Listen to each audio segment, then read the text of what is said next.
tell us a non-spoilery what the film's about, without giving away anything. Without giving away anything. Okay. Well, the initial pitch is a modern day estate gang find themselves caught up in a early '80s slasher style scenario, and that's kind of the one line log that I was giving people. Within that framework, we're exploring some characters, exploring a little bit of social commentary, I don't like to think of it as social commentary. We're more just sort of laying things out there for the audience to make their minds up, and hopefully at the end of it, the movie does kind of turn into something else, or reveals an idea that has nothing to do with that sort of setting, and or that that 80s vibe which it's seeped in, and hopefully leaves the audience wondering how they feel about what they've just witnessed, and that's the idea. So it starts off as a fun sort of horror, but hopefully leaves the audience with some questions at the end.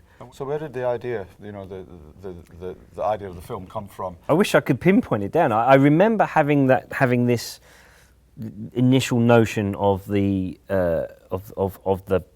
concept, many years ago when you start off as a filmmaker and you're always trying to think of what's the next thing you can do, and you're always trying to think of what's the next thing you can get going yourself, because you're always waiting for other people to cast their grand yay or nay on your projects, when you're trying to do things properly. So whilst you're doing that, you're always thinking of these tiny little ideas that you think, you know what, with the right people we could just get this done ourselves, and forget all that. And so this was an initial idea that was floating around, but it was when I was really frustrated with trying to get my next projects off the ground and nothing was going anywhere, that I literally said, right, Brad, sit down and write that and get that to a stage where we can make a good portion of it off our own backs, and then raise the money to finish it. And so I did, and then suddenly the whole putting it through the John Carpenter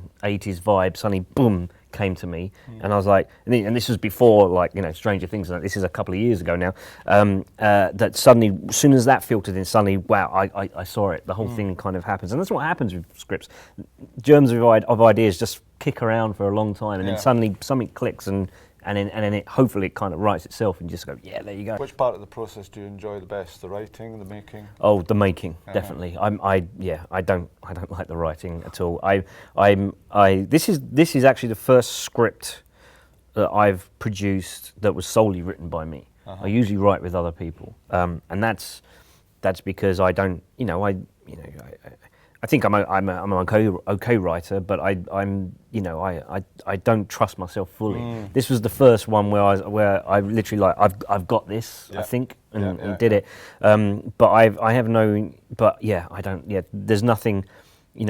Walk me onto a set with no plan, and I'll make a plan, and we'll make something work, and I'll love it. Give me an empty page, and I'm in hell.